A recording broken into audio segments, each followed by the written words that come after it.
byaturutse. Arababwira ati dore ndareba noneho abantu 4 babohowe kandi bagenda mu muriro hagati kandi ntacyo babaye, ariko ishusho y'uwa 4 irasa n'iy'umwana w'intama, irasa n'iy'umwana w'Imana. Haleluya. Nuko Nebukadinezari yigira umuryango w'itanura ry'umuriro ugurumana, aravuga ati yemwe ba Shadraka na Meshaki na Abedenego, mwa bagaragu b'Imana isumba byose, musohoke muze hano. Nuko Shadraka na Meshaki na Abedenego aherako bava mu itanura ry'umuriro, maze abatware b'intebe n'ibisonga byabo n'abanyamategeko n'abajyanama b'umwami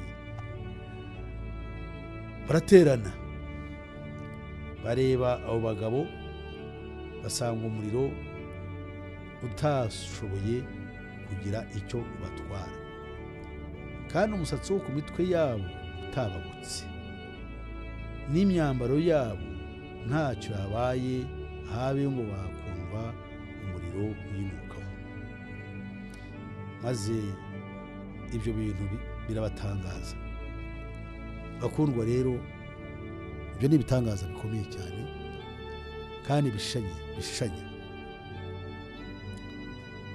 kandi byiza. Ku rundi ruhande, ibitangaza bishishanya ko umuntu ujya muri akavamo bwacyo, uwo muntu wamuhunga umubonye, ariko imbaraga z'Imana kuba yizera n'abayiringira zitera ubwoba. Imana buri gitegeka kuyizera tukagera ku rwego nk'urwa Aburahamu watanze umwana we w'ikinege, kugira ngo icyo Imana yamuhaye rukumbi yakundaga akamera kukirekurira Imana ntakiyime, kuko Imana yakimusabye. Uko ni ukumvira Imana gukomeye, ariho guturuka ku kwizera y'ukuri, kandi icyo kigaragaza yuko Imana tuba tuyubashye.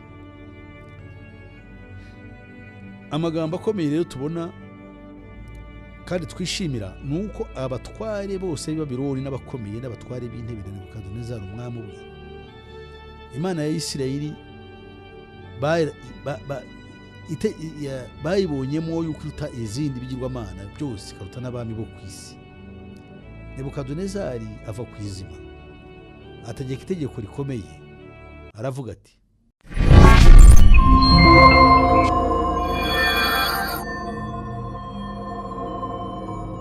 abateze amatwi radiyo y'umucyo ndabasuje mu izina ry'Umwami wacu Yesu Kristo. Koko babyumvise nk'uko bisanzwe rero, muri kumwe na Pasiteri Peter Musisi hano kuri mikoro.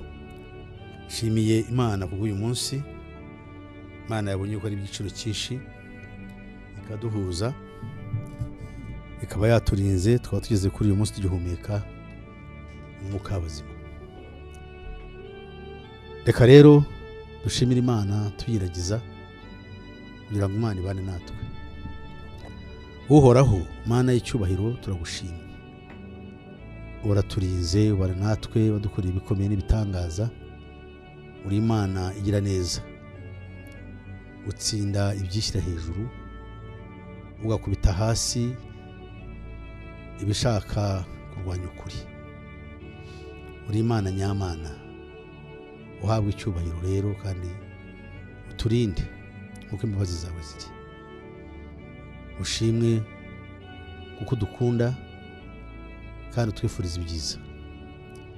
Nsabiye abari mu baremwe bose, cyane cyane abumva ururimi ruvuga kandi bakurikiye radiyo, kugira ngo ufungure imitima yabo, bamenye kandi basobanukirwe n'icyo tugiye gusangira, yuko ari icy'agaciro kenshi kandi kibiteguza, kugira ngo bashobore guhangana n'ibihe tugezemo bibi. Uhimbazwe ku imbabazi zawe ko wemeye kubidukorera. Tubyambarije rero byose mu izina ryawe Yesu Kristo umwami wacu, amen. Bakundwa, ndabasuhuje nanone. Ni akanya k'ikiganiro ijwi ry'impanda y'integuza. Nk'uko mubizi, icyo kiganiro twavuze ko gifite umugambi umwe rukumbi. Uwo mugambi umwe rukumbi si uwundi, nuteguriza abari mu isi bose kugaruka kwa Yesu Kristo umukiza.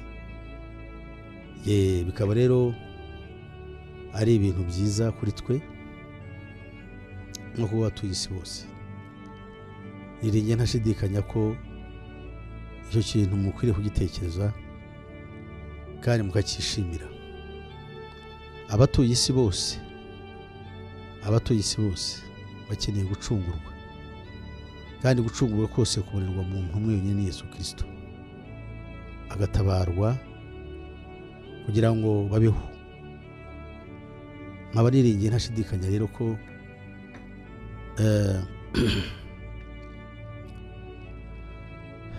twebwe abambaye umubiri twese ntawe udakeneye imbabazi z'Imana n'ubutabazi bwayo, kuko ahandi hose hari hanze y'ibyo ari urupfu, ariko birenze urupfu, kuko n'urupfu ruzapfa, ahubwo ni ukurimbuka by'iteka ryose. Urupfu rubi, urupfu rw'ubugingo, rutari urupfu rw'umubiri. Ndabinginze rero bakundwa kugira ngo mutekereze neza, mwitonze, muha agaciro ibyo turimo tuvuga. Intego yacu muri uwo mugambi dufite intego 3. Iya mbere ni uguhamagara abari hose kwihana no kwiyunga n'Imana, kubwo kumva ubutumwa bwiza tubabwira ijambo ry'Imana nyaryo, ryo twita rema. Ijambo ry'Imana niyo mbuto, iyo twinjiyemo ni intanga yo mu buryo bw'umwuka ituremamo umuntu mushya uvuka muri twe, unyuranya na kamere twavukanye, dukomora ku ntanga z'abatubyaye, tukaba abana b'Imana nyabo, tugashobora kubambaza data wa twese tuziranye kandi turi kumwe nawe. Ni muri urwo rwego rero nibwira ko amagambo mbabwira ari amagambo meza ukwiriye gutekereza. Rero data wa twese kugira ngo atubyare nuko dutsindwa n'ijambo rimuturukaho, atari twe tuvuga, ahubwo umwuka we niwe ugomba kuvugira muri twe, kugira ngo tuvuga byo kuba ari ibyacu, ahubwo biba ari ibye, kuko icyitegererezo dufite ni icya Kristo. We ntabwo yashakaga ubwe bwami, ndetse n'icyubahiro ntiyashakaga iki, ahubwo yashakaga icya se wamutumye. Twebwe rero ntidukwiriye gushaka icyacu cyubahiro, ahubwo tugishakira Kristo, we muhuza w'abantu n'Imana, kandi we umwe na data, ishusho y'Imana itaboneka, kugira ngo yubahwe mu isi, nk'uko yavuze yuko ibyo byabereyeho, kugira ngo nk'uko data yubahwa aba ariko n'umwana yubahwa. Data n'umwana n'umwuka wera n'Imana imwe. Rero dukwiriye gutekereza ibyo ngibyo. Iyo intego ni iyacu ya mbere. Iya kabiri ni ukugira ngo mu gihe turi hano ibyo dusangira namwe bibe umutsima uboneye uwo munsi wo gufasha umuntu w'imbere kugira ngo akure agire aho agera muri buno buzima.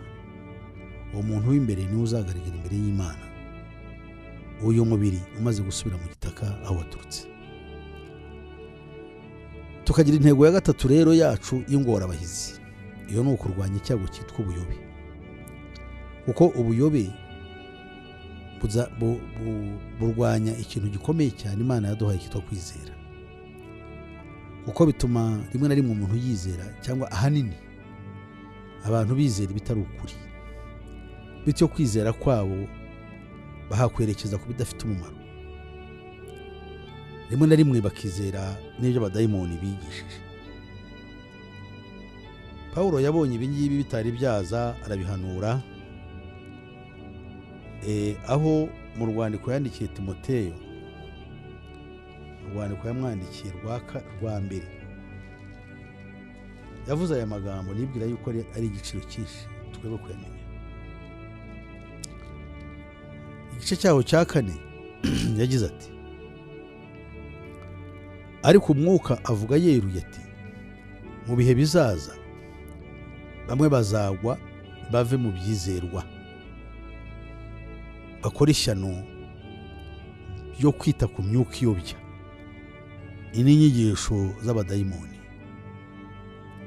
Ibyo bizabageraho kubera ko bayobejwe n'uburyarya bw'ababigisha b'abanyabinyoma kandi bafite inkovu z'ibyaha mu mitima yabo nk'iz'ubushye.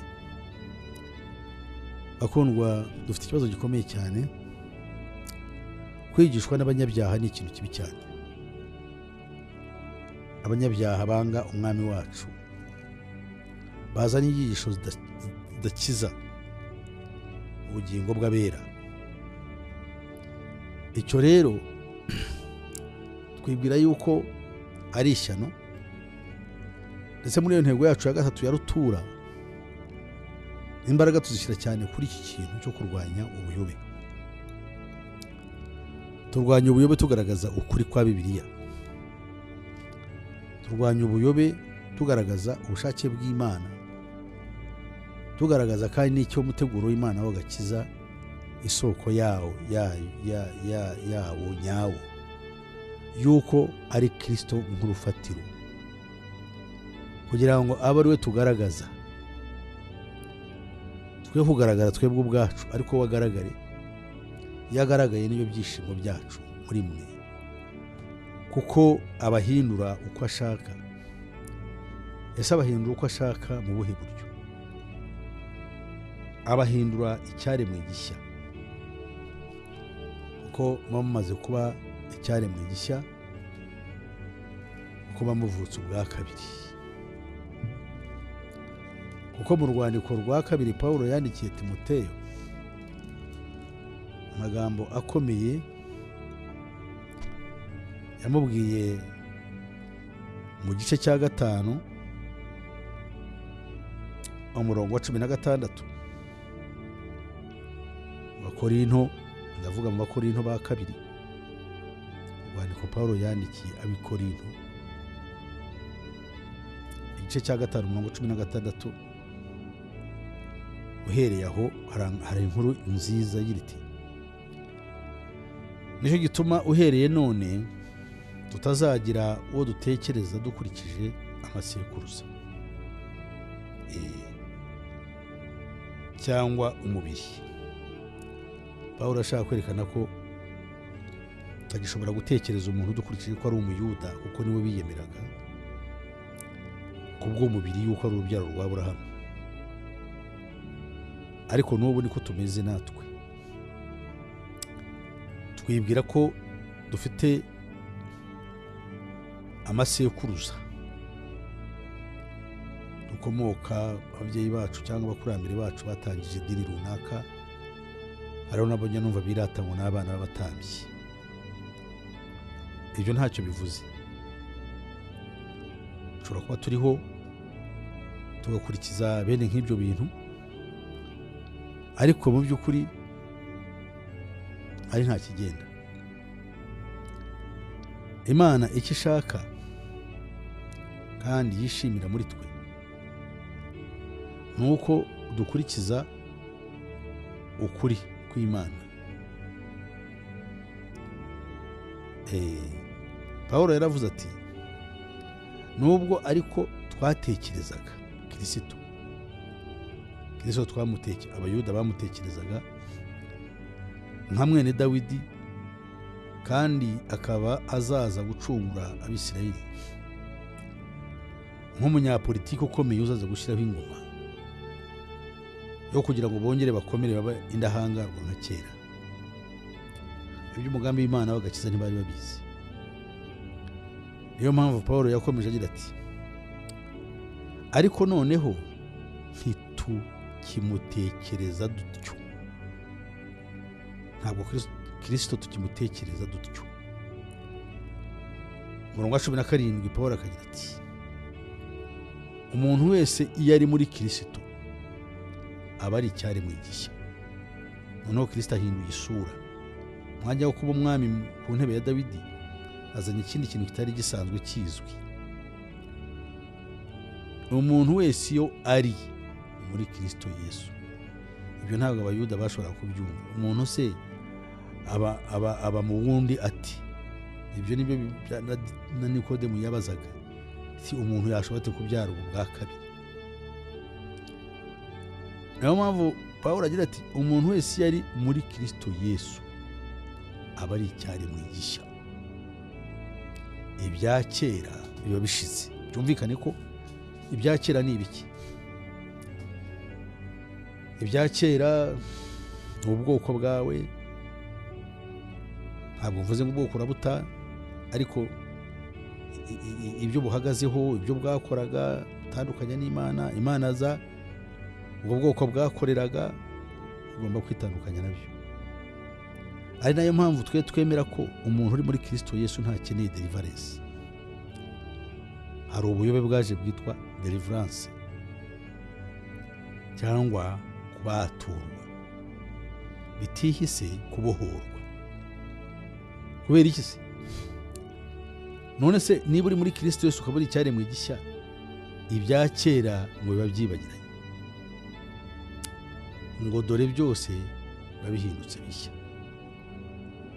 Ari nayo mpamvu twiyama ubuyobe buriho mpuzamadini, ariko cyane cyane ayitirira Pentekote ya kimwuka, yuko bidashoboka yuko umuntu uri muri Kristo Yesu agira bene nk'ibyo byitwa inyatsi, karande, imikoshi, imyaku, ibizira n'ibindi byose bigenda ku muntu. Abigisha batyo babongera gutera ubwoba abahamagaye nk'uko Imana yabishatse, no kubahagarika imitima bidafite umumaro. Biba bimeze nka ba bandi bigisha amategeko bahagarika imitima yacu batubwira ko dusenga ku munsi wavumwe, ariwo kimenyetso cy'inyamaswa. N'abandi nabo bahora muri ibyo maze bakigarurira imitima y'abantu.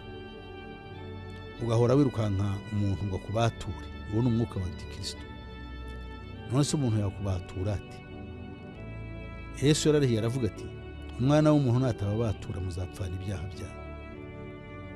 Ntabatuwe na Kristo undi ntabwo yaba afite uburenganzira bumbatura. Umurimo w'uwo muntu niba ari umuntu wahamagawe n'Imana ikamutuma, ni ukumpuza n'Imana binyuze muri Kristo Yesu. Uwo ni wo murimo afite. Ibirenze ibyo ntabwo nta kindi ashoboye. Ese muzi umugabo witwaga Yohana Batista? Yesu yaramuhamije aravuga ati, mu babyawe n'abagore nta uruta uwo nguwo. Nyamara hari icyo tugomba kwitondera, mu babyawe n'abagore nta umuruta.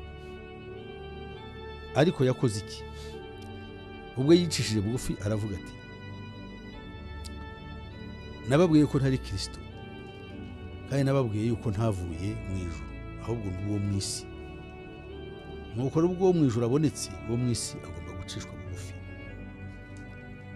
Nta magambo dusanga mu butumwa bwiza nk'uko bwanditswe na Yohana, igice cya 3 umurongo wa 31. Yohana Batista yarahamije agira ati, uwavuye mu ijuru niwe usumba byose, naho uwo mu isi we n'uw'isi nyine, kandi n'ibyo avuga ni iby'isi. Nyamara uwavuye mu ijuru niwe usumba byose, kandi ibyo yabonye n'ibyo yumvise n'ibyo ahamya. Nyamara ntawemera ibyo ahamya. Nyamara uwemera ibyo ahamya aba yemeye nuko n'Imana ari nyakuri. Uwatumwe n'Imana avuga amagambo yayo, kuko Imana idatanga umwuka imugeze. Bityo rero ise akunda umwana we, kandi yamweguriye byose. Uwizera uwo mwana aba abonye ubugingo buhoraho, ariko utumvira uwo mwana ntazabona ubugingo, ahubwo umujinya w'Imana uguma kuri we. Amen. Uko niho guhamya kwa Yohana. Arangije avuze ikintu gikomeye, wizera uwo mwana ufite ubugingo buhoraho, ariko utamwizera agushije ishyano. Kuko ntazabona ubugingo, ahubwo umujinya w'Imana uzaguma kuri we. Bakundwa rero, Yohana Batista ntabwo tumuruta. We yahamije Kristo, avuga yuko utamwizera agushije ishyano. Ntawe yigeze ahamagara ngo aderivure, yatungiraga ahubwo yatungiraga abantu gusa Kristo umurengezi w'abantu. Ese byose bikwiriye kuturanga? Igisubizo ni ye. Niba turi abagabura b'Imana twaratumwe nayo, niba twaraturagijwe na Kristo, kwari ukugira ngo tugende duhamye ibyo Kristo yakoze no kubwira abantu yuko ari we mukiza w'abantu muri kino gihe kibi. Imana yo mu ijuru bahumugisha rero, niyo mpamvu turwanya icyago cyitwa ubuyobe, kuko icyago cyitwa ubuyobe kimaze kuba ndanze ku isi yose. Abari mu isi bagushije ishyano, kuko bashakira ahantu hose bamenera muri kino gihe kirimo bikanga. Uyu munsi ndagira ngo tuvuge ku cyitwa ubuhanuzi burimo busohora.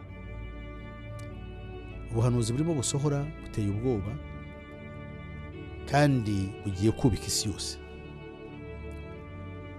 Abari mu isi ntabwo ibyo babyiteguye, ariko se abari mu isi ni ngombwa yuko bitegura ibyo ngibyo? Ntabwo bibareba. None se birareba ndi? Birareba itorero ry'Imana. Bibiliya itwereka ikintu cyitwa igishushanyo gisengwa. Icyo gishushanyo gisengwa ni bande bakwiriye kucyitaho se? N'abana b'Imana. Icyo gishushanyo gisengwa ndagira ngo mbabwire yuko kimaze kutwegera. Abantu bamaze iminsi birukanka ngo ikimenyetso. Bamwe ubu ngubu baba no mu mashyamba, abandi bataye ibyabo hirya no hino. Ntabwo bafashe umwanya wo gutekereza neza ngo bamenye neza icyo ubuhanuzi buvuze. Nababwiye ko ikimenyetso gihari. Ikimenyetso kiri muri benshi bahakana Imana, ariko ku munota wa nyuma kigiye gushyirwa ku bantu benshi mu buryo bwa rusange, kuko benshi bagiye kugishyirwaho kubera guhakana no kudahagararana n'umwuka wera ngo abahagarike mu bihe bikomeye tugiye kwinjiramo. Reka twaye turebe abatubereye icyitegererezo gikomeye bo mu Isezerano rya kera, mu gitabo cyanditswe n'umuhanuzi w'Imana Daniyeli mu buhanuzi bwe. Igice cya 3 kivuga ku basore batatu bageragejwe n'umwami Nebukadinezari, wahanzweho n'imyuka y'abadayimoni kugira ngo agirire nabi abana ba Isirayeli.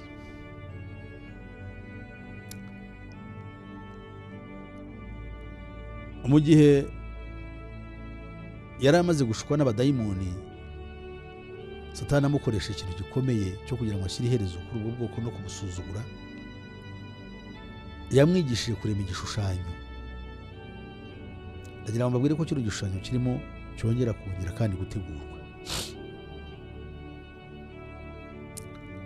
Abana ba Isirayeli cyane cyane abari mu nzego z'ubutware, batari rubanda rwa giseseka, rwari mu iyo ngiyo mu makambi y'impunzi, uko bari barajyanywe ibwami bamaze kugaragara yuko ari abahanga.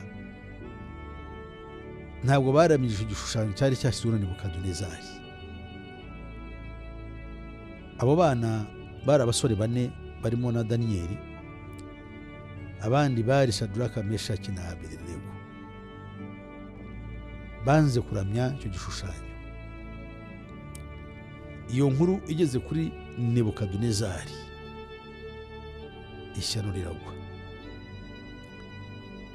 Igice cya 3 umurongo wa 13 ubuhanuzi bwe, Daniyeli agira ati: nuko Nebukadinezari ararakara cyane, ategeka ko bamuzanira Shadraka na Meshaki na Abedenego,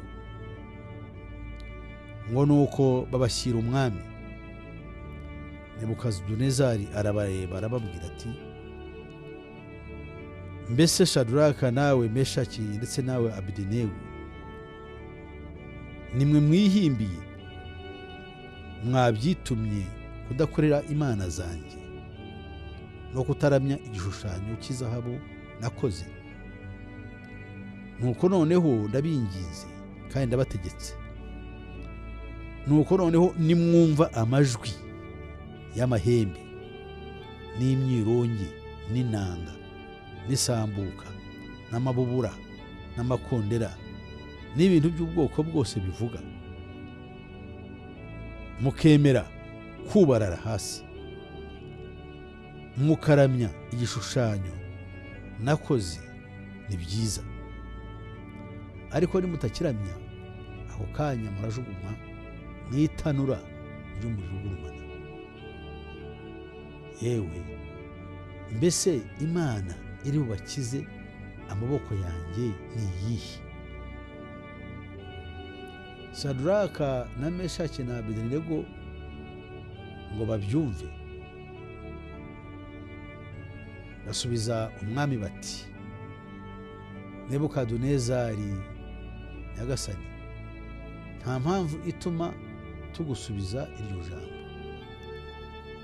Niba ari byo imana yacu dukorera ibasha kudukiza mu itanura ry'umuriro ugurumana, kandi izadukiza ukuboko kwawe nyagasani.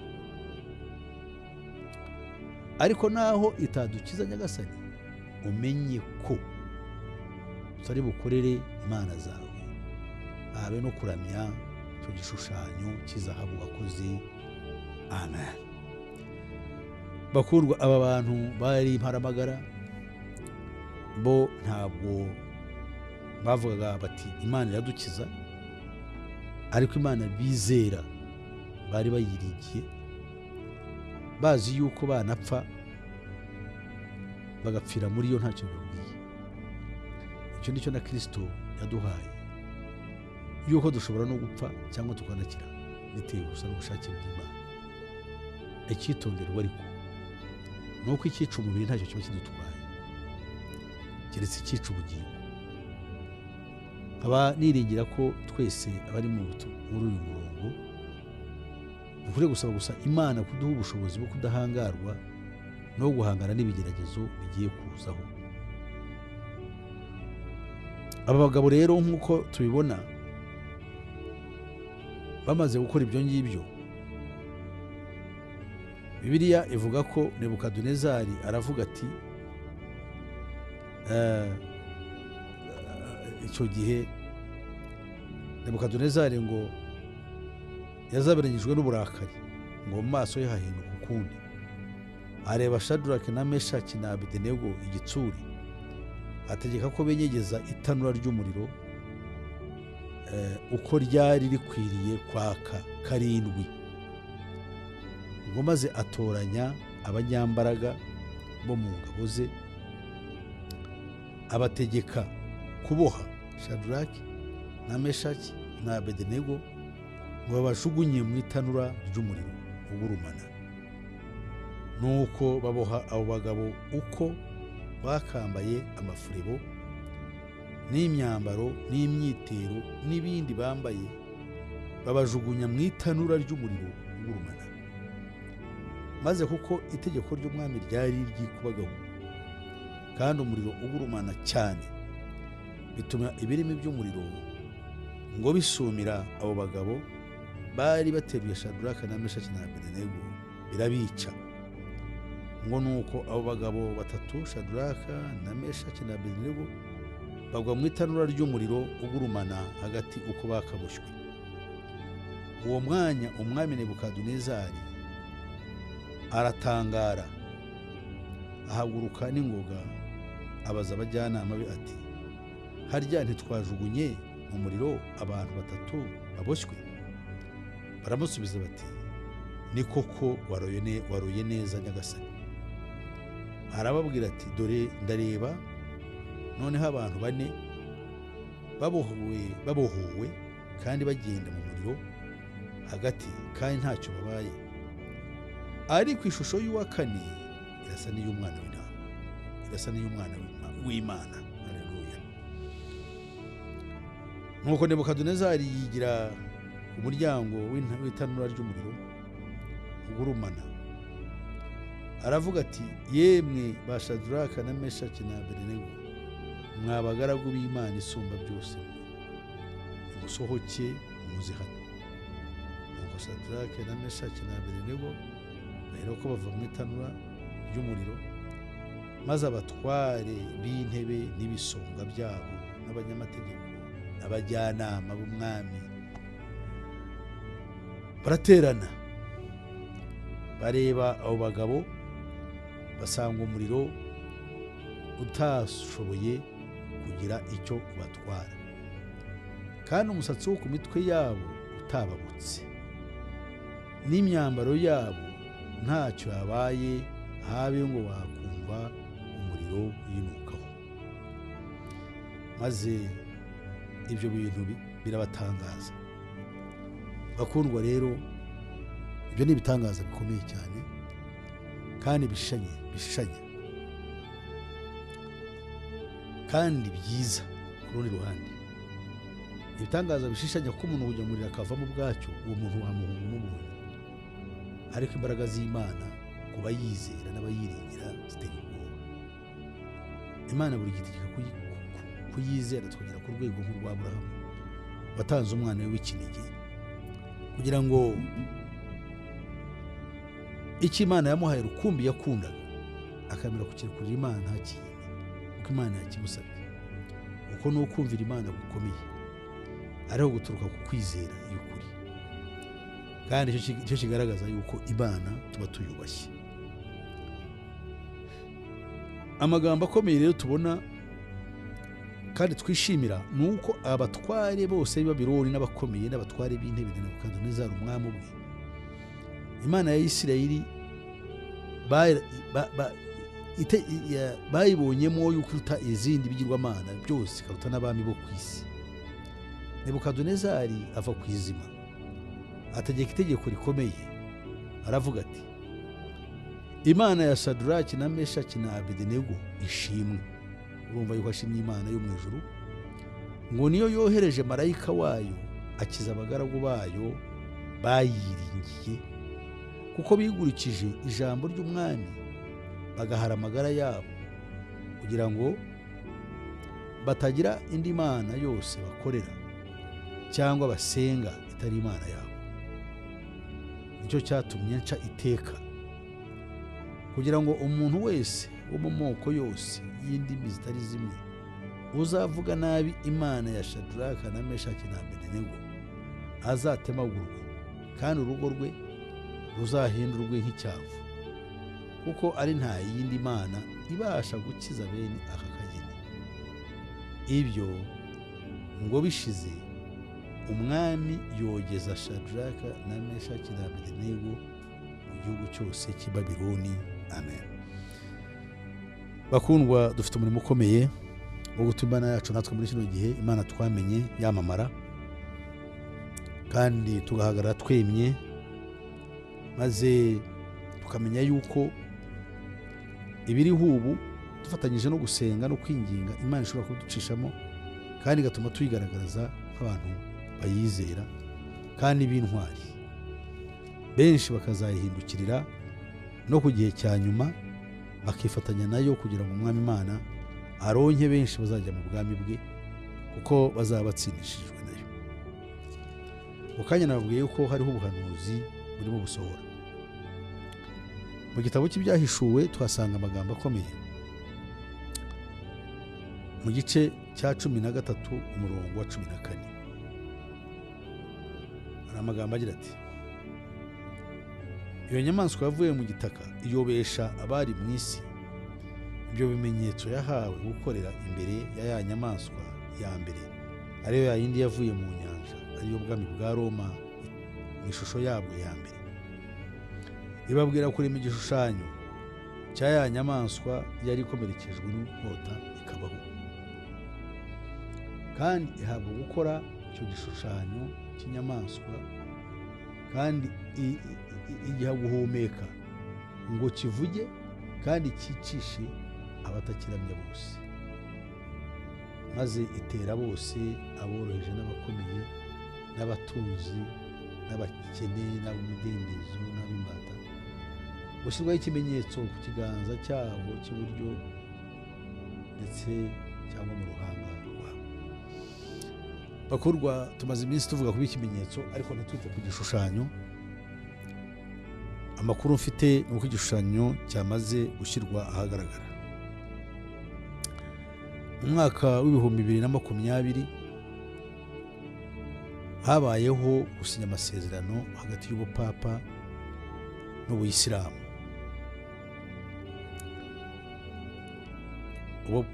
Ubupapa buhagarariwe na Papa Francis, ubuyisilamu nabo buhamagariwe na Imam Sheikh Dr. Ahmed Al-Sayed. Bashyizeho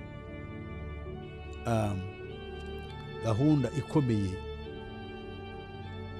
yo gushyiraho ubumwe ngo bwitiriwe Aburahamu cyangwa bwitiriwe umuryango wa Aburahamu.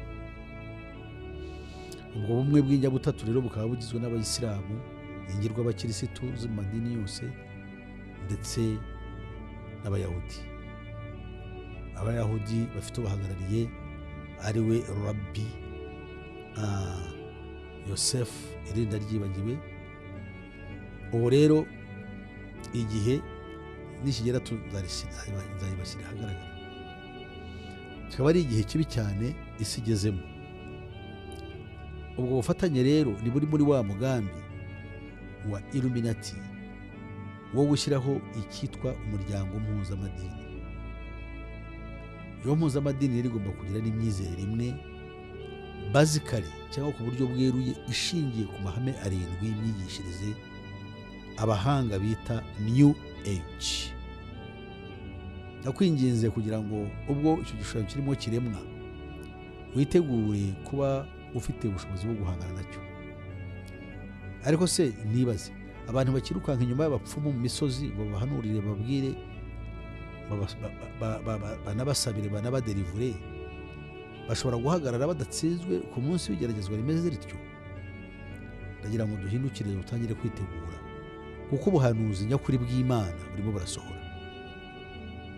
Ubuhanuzi nyakuri bw'Imana Data ndavuze ngo burimo bugiye gusohora, kandi bwasohoye na kera, ariko ntabwo abantu babureba. Nyamara ibi ngibi byo bigiye gusohora ni ibigaragarira amaso ya bose. Ubu rero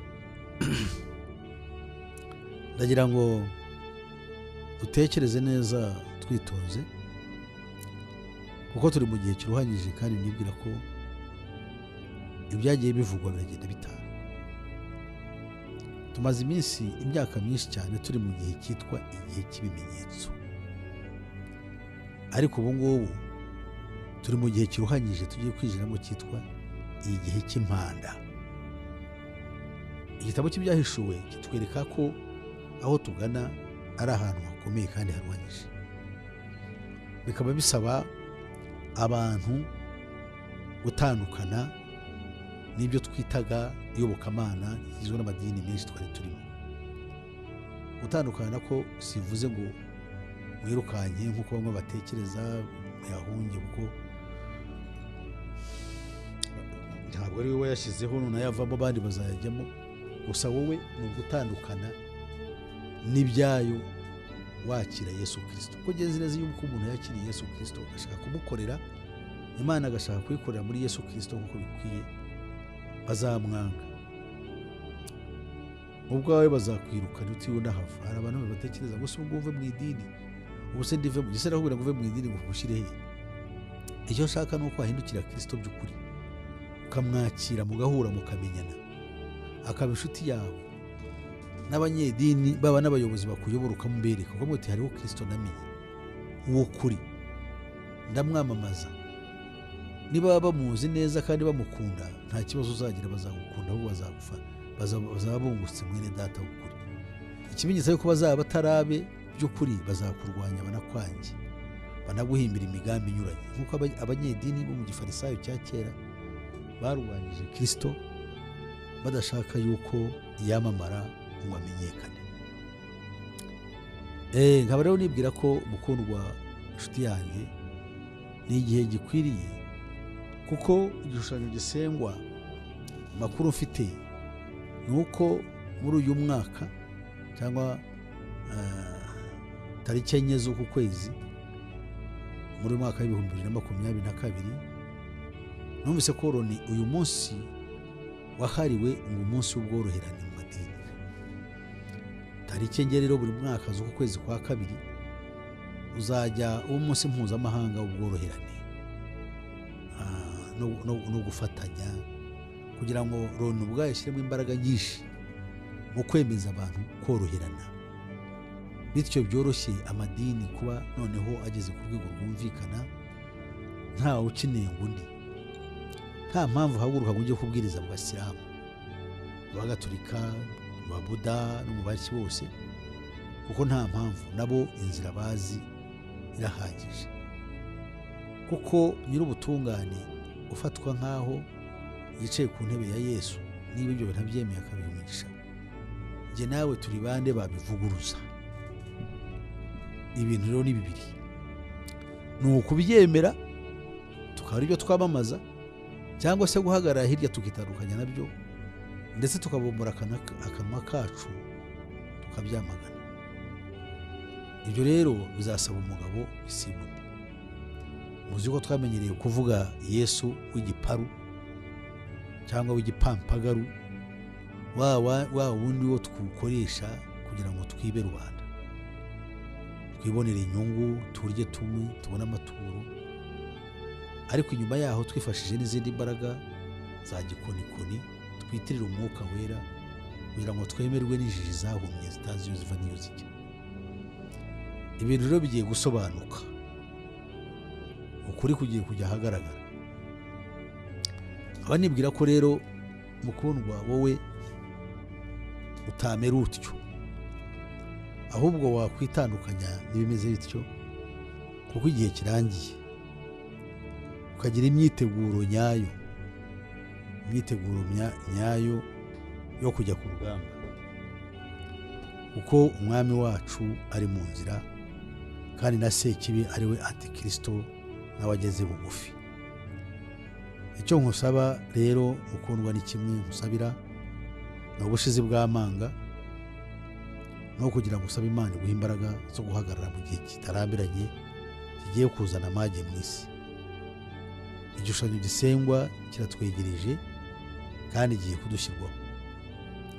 Ikimenyetso cyahawe kera abantu bayobejwe n'inyigisho z'ibinyoma za maraya ukomeye, ndetse n'abayobejwe n'ubuhanga bw'ingeri zose bw'ibinyoma n'ubutiriganya bw'abantu bakorera Antikristo, aribo ba siyansi, abafilozofi n'abandi. Maraya we akaba agizwe n'amahano yitwa IYOBOKAMANA, bigizwe n'amadini menshi ariko aberewe ku isonga n'amadini yitiriye Kristo. Ndakwinginze rero kugira ngo ube umugabo nyamugabo uhagarara udatsinzwe. Murakoze rero kuntega amatwi, mbifurije ubutsinzi n'ubushobozi.